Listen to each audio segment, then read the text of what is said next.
Hello and welcome to another interesting episode of The Magnet. And today on The Magnet we have Dr. Bala Yesufu. Well, Dr. Bala Yesufu was here with us last week and he spoke to us on corporate governance and public relations. Today we'll be focusing more on his personal career, his community service, and to address the topic: can anybody and everybody become an entrepreneur? Go nowhere. The chief will be here after the break. Welcome back. If you're just joining us, this is The Magnet, and with me here in the studio is Dr. Chief Bala Yesufu. He's going to be enlightening us on the topic: can everybody or anybody be an entrepreneur? Thank you very much, sir, for obliging our call a second time, sir. Yeah, thanks a lot. I'm happy to be back in the studio. Can anybody be an entrepreneur? Yes. Everybody can be an entrepreneur. Yes, that anybody can be an entrepreneur. It depends on the angle at which you look at the word entrepreneur. You know, I mean, entrepreneur, you may not necessarily have to have a factory, you know, to be able to be an entrepreneur. You know, you could just have some small funds.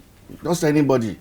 You may decide to go and buy some raw granules and then you boil and sell. You're an entrepreneur. You know, you don't have to go to school to be an entrepreneur.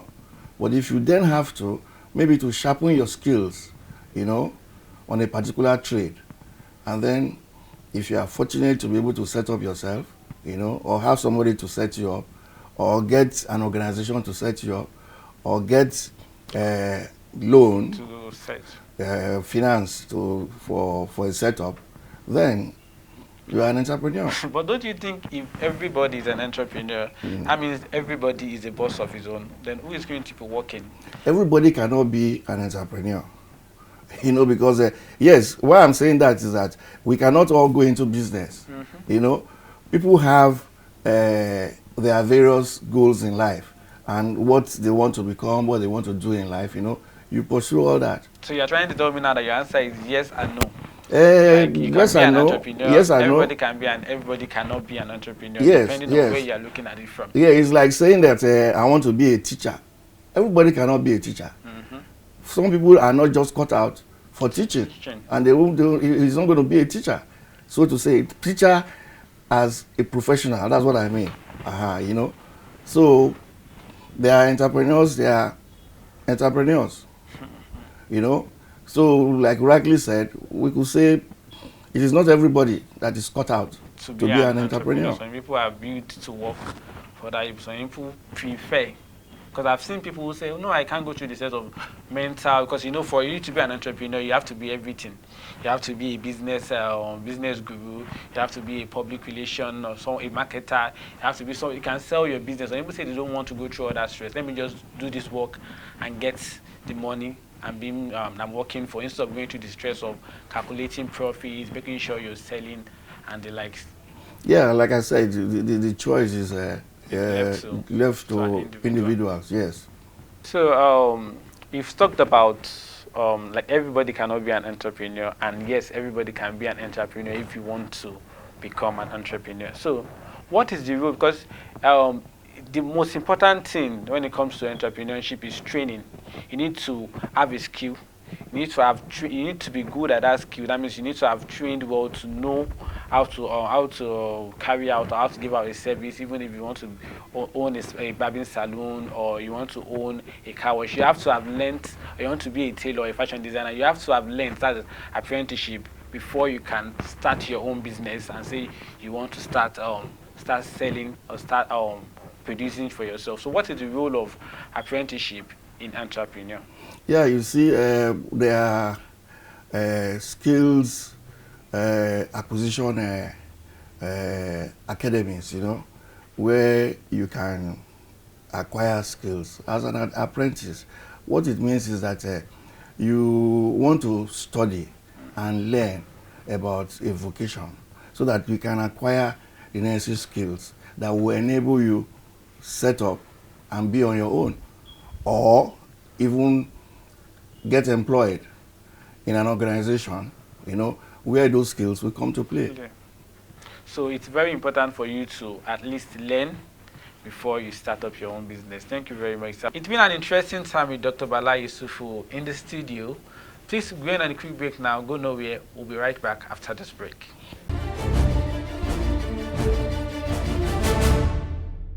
Hello, welcome back. If you're just joining us, this is still The Magnet, and with me here in the studio is Chief Dr. Bala Yesufu, who talked about entrepreneurship and apprenticeship. And now we'll be talking about corporate social responsibility. Thank you very much, sir. Thank you. A lot of things I noticed around, especially in most upcoming organizations, even those that are well established, is them publicizing their corporate social responsibility. As an organization who is interested in giving back to the society, do you think it's really necessary for you to publicize corporate social responsibility? Okay. Corporate social responsibility. Yeah, your question is, should companies publicize it? Yes, they just have to publicize it. Publicize it in the sense that they are giving back to the society. You know, they've taken so much from the society, so they are giving back to the society. Apart from the fact that they pay tax, you know, people want to know exactly what they are giving back to society. So, and how do they do that? They have to publicize. They have to publicize. They have to create awareness. You know, that is why most companies actually publicize what they do in terms of CSR. Yeah, but don't you feel if they are actually doing, if all companies, especially in Nigeria here, if all companies are doing their CSR, the poverty level will have been way elevated from where it is right now, especially when we talk about the Niger Delta region where we have petroleum companies that are not contributing to the economy. That is where a lot of people get it wrong. These petroleum companies that you are talking about, you know, these oil companies, they do a lot of CSR within the communities that they operate, you know, and whether what they do to the community permeates the community is a different question. You know, because we've heard cases where we hear these oil companies give a lot of money to leaders of the community, and leaders of the community will sit on those monies, and they will not use the monies to benefit the common man within the community. So who do you blame? You don't blame those oil companies. You can see the scandal that is currently rocking NDDC. You can see the kind of scandal that is rocking that place. You know, those monies are meant to improve the lives of people in those various communities. You know, we are trying to say, and people are sitting on them. They are carrying out the community services, but it's not getting to the people that actually need it. Yes. So who is to blame here apart from the people that are getting the money? Don't you feel those that are giving out, the company itself needs to make sure that the money they are giving out or the kind of the things they are giving out gets to the people that really need them? Yeah, you see, what most of those companies do is that most of them don't really give out money as such, you know. They do what they call needs assessment of the community and then find out exactly what they require. So when they agree with the community leaders on what they require, you know, they go all out to get those things for the community. Then if they have gotten the things for the community, then we should see it in the community. But you see, is that just like what we call the Nigerian factor. Despite that, they ask for money, and these oil companies give them money. You know, because that is what they are looking for. It's the money they are looking for. They are not looking for the community. I mean, they are not looking for they are not asking the oil companies to come and build hospitals, build schools, and all that for them. You know, they know that they will not make money out of all that. So they prefer the oil companies to give them money. They want to share money. And they want to shortchange their people. You know, the leaders want to shortchange their people, and that is what they do. Okay, still talking about CSR, we found out that you've participated in a lot of CSR activities, donating huge sum of money to flood victims, giving out free eyeglasses for people who need it. What drives you? Like, what's the motive behind this, your philanthropy nation? Yeah, thank you very much. My DNA is wired towards humanitarian service. You know, I'm a Rotarian. And you know what we do. service above self, and then service to humanity, so to say, you know. The flood thing that you talked about, yes, I facilitated the giving out of succor to communities that were affected during the last flooding in Edo State, you know, when I was still in the employ of Cadbury Nigeria PLC. Yes. You know, but on a personal note, my cousin and I, my cousin owns, is based in Canada, Barrister Kunle Iginla. He owns EA Iginla Compassionate Listening Society. It's an NGO in Canada, you know. We collaborate to do this free cataract surgery in Agbede, my hometown in Edo State, you know, under the umbrella of late Alhaji Oga Yesufu free cataract surgeries for Agbede. And it's an annual thing. We identified the fact that one of the very serious ailments around that community is cataract, you know. So we decided to take it head on. And by the grace of God, I think we've impacted on that community. And God giving us more resources, you know, we'll try as much as possible to continue with the project. I was speaking on Agbede in Edo State. Aside the free eye screening, you've built libraries, you've donated to schools, and then you're even a priest. Is it that you're looking into going into politics, or you are thinking about maybe maybe sitting on one of the stools in your community to become the Oba? I'm a prince of one of the ruling houses in Agbede, my community, you know. Aside from that, like I said, my DNA is wired into doing humanitarian services, so to say. Yes, there was need to build a library for one of the secondary schools in Agbede. You know, by the grace of God, I made sure I built one in memory of my late father at the Highway Secondary School, Agbede. You know, at the time, I discovered that the school pupils and their teachers go into the bush to defecate, and I didn't like the sight, you know, of pupils, teachers going to the bush to defecate, and there was need to provide toilet facilities for them, which I did. You know, I'm happy to have done that, and they are quite happy that they now have toilets within the school premises. You know, then the cataract surgery, free cataract surgery thing that I mentioned earlier on, in collaboration with my cousin Barrister Kunle Iginla, you know. And we're also trying to see how we can collaborate with the Edo State government to do a few things within that community, because that is where I come from, you know, and I believe that charity begins at home.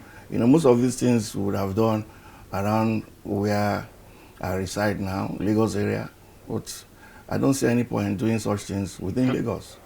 I'd rather take such things to my home, you know, my town, where I think they richly deserve such services.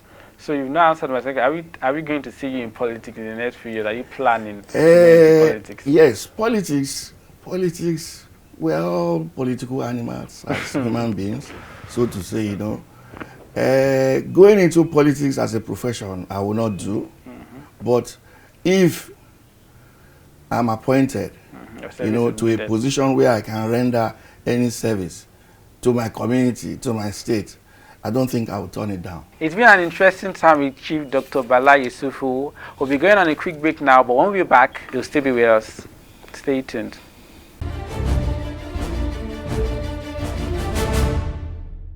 Welcome back. If you're just joining us, this is still The Magnet. And with me here in the studio is Dr. Bala Yesufu. Thank you very much, sir. Thank you. So, Doctor, you have a PhD, honorary PhD. Is it your community service? Because you said you're an humanitarian who likes to give back to the societies. Is it from this you got your honorary PhD? Thank you very much for this question. Actually, like I had mentioned, export is, or non-oil export is a kind of gray area, especially within our setup here in Nigeria.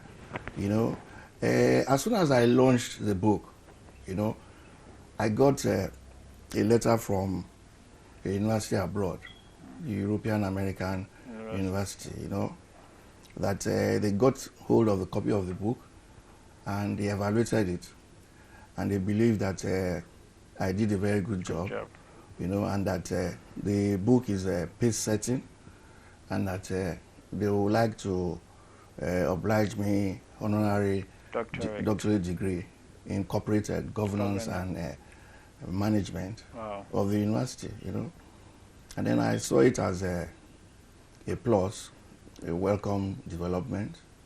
And then they had to send their representatives from Dominica, you know, to Nigeria. And the award was conferred on me at the University of Lagos auditorium. Wow, that's very great, sir. So basically, I think it is the book that earned you your PhD. So moving on, sir. What people are clamoring when it comes to environmental hazard, we talk about plastic pollution, plastic waste, and how you can turn this, how we can recycle them to wealth. When people talk about waste to wealth, what's your take on it? Yeah, this is a very pertinent question. You know, it's really unfortunate that the menace of waste bottle plastics, especially, all over the place, in our gutters, in our canals, you know, in our streets and all that, you know. I'm very happy that a group of young Nigerians, you know, they have come together as volunteers, you know, and these young boys and girls are actually less than 40 years old, you know. So they came back, they have constituted themselves as a group, you know, and they call themselves Humanity Nigeria, you know. They have their camp in Ikorodu, you know, where they are thinking of how to exterminate this menace, you know, this pollution. So they are organizing a festival, you know, which they call Art Festival Nigeria. And this project is going to be pan-Nigeria. And what they intend to do is they have actually started enlisting volunteers all over the country. So between 22nd and 27th of September, they will mobilize these volunteers in such that their target is to be able to pick, you know, 5 million bottles, plastic, that's bottle waste, you know, plastic waste, you know, 5 million, 5 million pan-Nigeria in 5 days. In 5 days? Yes. And their target is such that if they're able to achieve that target, they will get certification from Guinness Book of World Record, you know. So, and I think it's a very good development for such young boys and girls to get themselves together, you know, to be able to come up with this kind of initiative, you know. So imagine if these guys achieve picking 5 million bottles, and then for sustainability, people will now know that yes, it is good for them to just see, if you see any plastic bottle waste anywhere, you pick and then you dump where you are supposed to dump them, you know, where they will be recycled, you know. And then in recycling this, I'm sure there will be a lot of benefit, you know, to the community if they have to recycle it. And then people will now start picking all these bottles. When you pick them, you know, I'm sure there will be reward for picking them. People will make money. It will also generate employment. It will generate revenue. You know that kind of thing. So these young boys and girls, they've come up with very good initiative. It's a very good. And then I'm happy to be their marketing consultant and an advisor. And I'm doing it pro bono. Definitely. I see it as a part of a service to community. In fact, in Rotary International, we have 6 areas of focus. But just recently, we have decided to add an additional area of focus, which is support environment, supporting the environment as our 7th area of focus. So this has actually come to play, and I'm happy about the development. So, and we are talking to so many companies, agencies, to collaborate with these, to sponsor and collaborate with these young boys and girls to ensure that we have a very smooth project, And I'm happy that some waste disposal agencies, and some government agencies like, say in Lagos State, La Sepa, Loma, and all that, they've been able to sign on this. And then to encourage these young boys and girls. Some companies are already also donating T-shirts. Yours truly, I have also given them reasonable quantity of T-shirts that most volunteers we are done on that day. So I think it's a good initiative.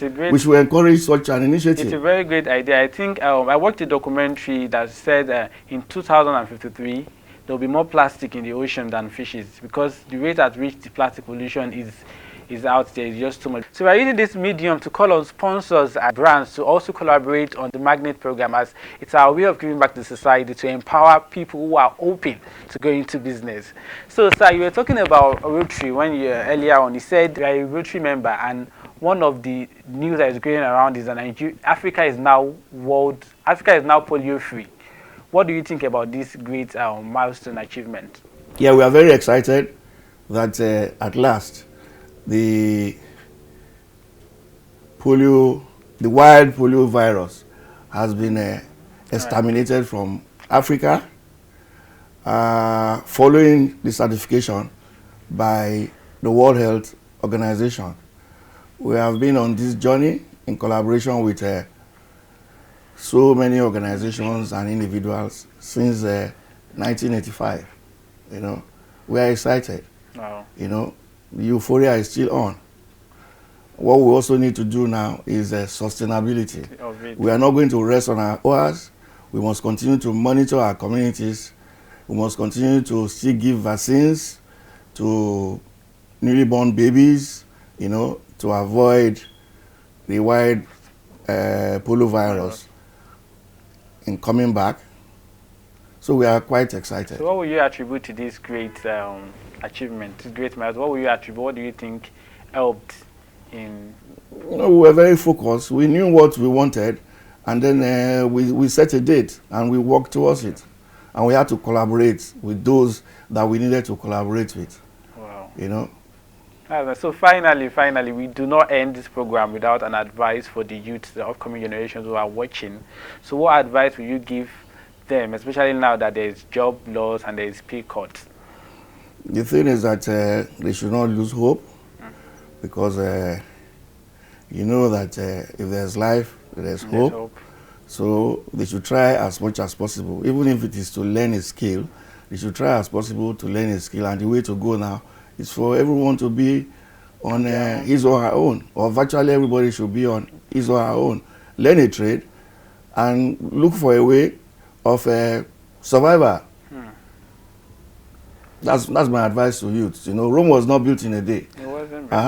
So they shouldn't get frustrated. They shouldn't get depressed. Talk to people, get people to mentor you, and be focused. So you've heard it.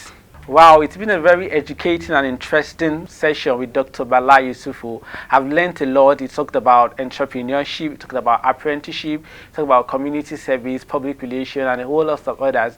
Thank you so much for obliging our call, sir. I'm sure the viewers have learned a lot from your talk today. Thank you very much for inviting me. And I've also learned a lot from the questions that you have asked me. Thank you very much, sir. Please do join us next week as we bring to you another fresh episode of The Magnet. Please remember to follow us on all our social media platforms at The Magnet TV on Facebook and Instagram. Till we meet next week, I am Ibrahim Olagunju.